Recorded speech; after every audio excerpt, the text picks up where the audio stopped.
Salut les lutins. Salut tout le monde. Alors on n'est pas à Essen, on est bien à Dinan.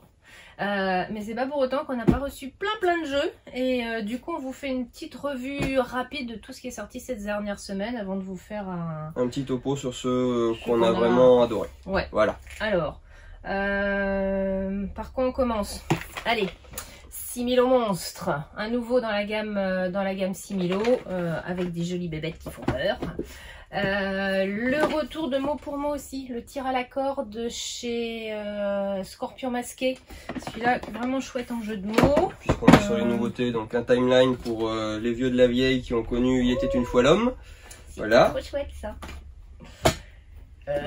Le King Domino Origin, donc c'est un standalone dans la gamme des King Domino. Là on est à la préhistoire. Ça vraiment chouette également. C'est pareil du coup. Hop, oui. Trek 12 pour la suite, mais le standalone de Trek Himalaya, donc le même principe, un roll and write en Amazonie. Petite sortie aujourd'hui. Après l'Amazonie, nous allons jusqu'à la Lune, donc dans la gamme des Welcome to the Moon. C'est du gros lourd, il y a vraiment plein de feuilles, plein de défis différents. Celui-là, très chouette aussi, on va le voir bientôt. On était en Amazonie, voilà, ceux qui veulent jouer Indiana Jones, et puis aller fouiller le temple maudit. Un coop. Et dans l'univers de Talouva. Talouva, ouais. C'est un chouette coop qui renouvelle un peu les... On avait l'île interdite en familial et celui-là j'ai un petit coup de cœur moi pour celui-là. Vraiment un coop famille qui me plaît beaucoup. Bon, on le testera. Ouais. Notre préféré jeu débile du moment. Le Soundmaker, c'est faire deviner des cartes à partir de sons qu'on va émettre. Ça, de gros fou rire en perspective. Alors, du coup, hop, ouais. Vol de nuit, pareil, du coop dans l'univers de Saint-Exupéry en 1930, l'aéropostale, je l'ai testé hier soir, et très sympa, on a vraiment aimé. Il y a de quoi faire, c'est très sympa. Familial toujours, Living Forest, le dernier jeu des Ludonautes, ça c'est mignon tout plein, c'est un jeu familial qu'on vous conseille vraiment pour Noël, celui-là sera efficace. Qui viennent nous aider à lutter contre l'esprit maléfique du feu.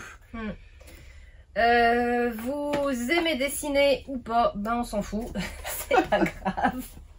Parce que c'est... Il n'y a pas besoin de dessiner. C'est Canva, il n'y a pas besoin de dessiner. C'est un jeu complètement abstrait en fait, mais qui est superbe, magnifiquement édité. Il y a un gros travail de l'univers vraiment artistique. Chouette, mais complètement un jeu abstrait. Voilà, vraiment chouette.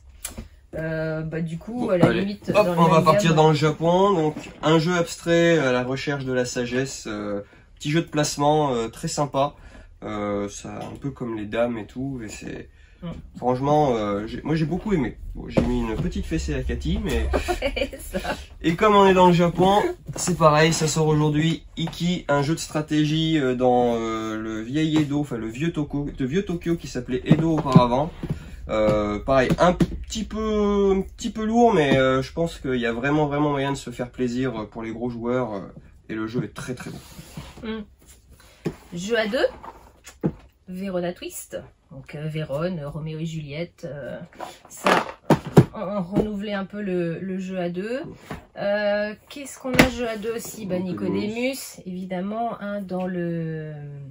voilà, j'ai oublié le nom du jeu. L'univers de... Ouais. Imaginarium. Ça y est, ça revient. Le matin, c'est dur. Donc voilà, jeu à deux dans l'univers d'Imaginarium. Par la retraite. Aujourd'hui sort deuxième extension de Res Arcana que vous étiez nombreux à attendre. Ça y est, elle est là. On ouvre les portes du magasin dans 10 minutes. Préparez-vous. La grosse sortie aussi. Et puis la grosse sortie d'aujourd'hui aussi, c'est le Seven Wonders Architect. Donc c'est un standalone, n'a rien à voir. C'est pas une extension du Seven Wonders. C'est vraiment un chouette jeu familial. Et puis pareil, on peut jouer aussi bien 2 à 7 joueurs. C'est vraiment là-dessus, il y a un vrai... Ils ont vraiment très orienté famille. Très bien renouvelé le jeu. Pour le jeu du dimanche après-midi en famille, c'est l'idéal. Ouais, ça sera chouette, ouais. Allez, notre coup de cœur, celui-là on peut le dire. Jeu de civilisation extrêmement bien fait, très fluide, ça se passe très bien, il faut faire prospérer notre cité grecque. Et le matos, il est aux petits oignons. Ouais, on a adoré celui-là. Ouais. Il y a eu la sortie aussi évidemment de The Hunger, un jeu de Richard Garfield. On joue des vampires qui vont aller bouffer des humains, il faut aller chercher de la chair fraîche partout. M'a bien fait rigoler, c'est pas glauque comme univers, les illustrations sont vraiment marrantes. Et puis il faut se méfier, il faut rentrer au château. Il faut surveiller. Quand on a trop mangé, et du coup on court beaucoup moins vite. Ouais, c'est vraiment un petit... Je m'attendais pas, vraiment un plaisir celui-là. On revisite l'univers Donjons et Dragons, hein. Il y a une nouvelle boîte qui vient de sortir, l'essentiel.